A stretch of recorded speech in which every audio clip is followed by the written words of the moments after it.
Welcome to another episode of Digital Painting Outdoors. I'm artist Aaron Rutten, and in this video I'm going to do a painting outside at Twin Falls, which is a park located in North Bend, Washington. It's about 40-45 minutes outside of Seattle. It's not too far away, and it's a really nice place because it's a pretty decent hike up to a waterfall. It's called Twin Falls because I guess there's two falls, and they eventually merge and cascade down the side of a gorge and create a little river underneath.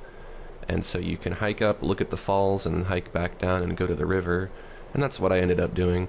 I wanted to paint the waterfall itself, but I didn't have very much time to do it. I was there with my friend and her dog Millie, so you'll see Millie a couple times in this video running around. There wasn't really a good spot to do the waterfall, so I decided to do the river as I hiked back down. And this is going to be just a quick painting, not very long. It took me maybe 10 minutes overall to do, so I'm going to speed it up a little bit and just show you some of the nice scenery here in Washington. So I'm down here at the river now, and I'm looking around deciding where I'm going to go. There's a lot of really big nice rocks, so I found a good flat one. And I have my Wacom Cintiq Companion here. This is a tablet that you can use to draw anywhere you want, and you can draw professional quality paintings. Now, I was looking for something to paint. There's this rock with a face on it, but I didn't really want to do that. I had to pick something really quick and really fast because I didn't want to take all day to do it, and I wanted to challenge myself to see what I could accomplish in 10 minutes. So I just picked a rock and started painting that. So what I'm doing is I'm doing a sketch here really quick just to decide what exactly I'm going to put in my composition and what I'm not. So there's some little foam areas and a rock with some moss on it. And then what I'm going to do is I'm going to start filling it in just grayscale. And it's usually easier to start with the grayscale first if you have to do a painting really quick, because you can get the value structure down first and then worry about the color after. So this is how I've been painting outdoors lately when I've had a limited amount of time. At home I might have a completely different approach because I have more time to do the painting, but in this case I don't have time to think about it. So just adding the light in the dark areas, deciding where those are, and then I'm going to go through and kind of blend things periodically to smooth it out and add a little more detail, make it look less rough and a little more painterly, which really helps it all kind of come together. It creates a few more colors. When you blend between colors, it adds intermediate values, so that's nice.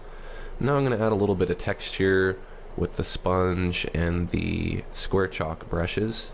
I'm using Corel Painter X3 to do this painting.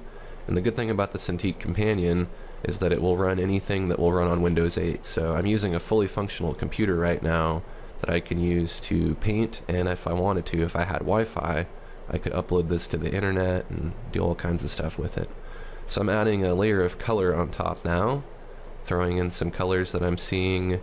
There's a lot of blue-greens and browns and oranges and all kinds of nice colors out there in the water. And then I'm going to add a little bit more detail to the rock using a brush that I made, which is an image hose nozzle. It is called Paint Break Thick, and it just basically makes a very thick impasto paint. I'm also going to put a little bit of moss on the rock because the rock I'm looking at has moss on it. And just detailing the rock, making it look very clearly textured so that you can tell that it's a rock and that everything around it is water. It's kind of rough. I'll admit it was a bit harder to see because I was in direct light. It was really, really bright and I didn't have any shade, so I had a bit of trouble seeing what I was doing. This wasn't the case when I was in the shade. When I was in the shade I could see perfectly fine on the Cintiq Companion. The video does get a little glitchy here on the bottom left. I apologize for that, but you can see most of what's going on. I'm putting in some ripples in the water to make it look like it's moving, which really helps to again establish that this is a rock in water. I'm using the loaded palette knife for that, and that's good because it's a nice flat brush. It's good to keep water generally very flat so that it doesn't look like it's going vertically like a waterfall. You want it to look like it's flowing horizontally most of the time.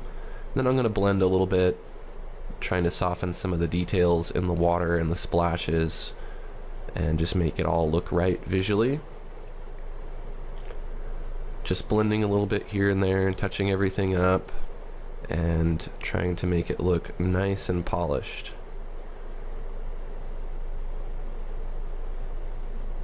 And then here and there in the water, I'm going to add some little speckles, and they're going to look kind of weird at first, but what I'm going to do is I'm going to eventually blend them, and they're going to look more like little reflections on the water.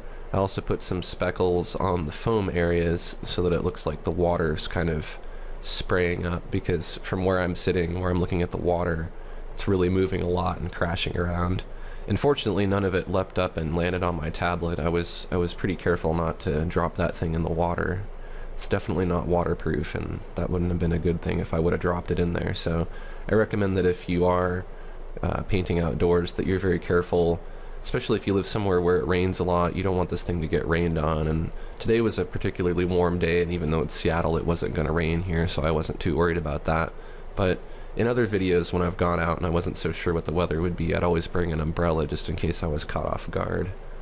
So now, again, I'm just kind of trying to fix things here and there. I added some light areas, now I'm adding some dark areas. I'm just trying to balance it out overall, adding a little bit of brown because you can kind of see the dirt and the gravel through the water. And then now, since it's so bright out, I'm going to add kind of a light streak, something that is kind of simulating the light that I'm seeing. I started out kind of yellow because I was feeling like the light was warm, but then I decided that didn't look good, so I made the light more white.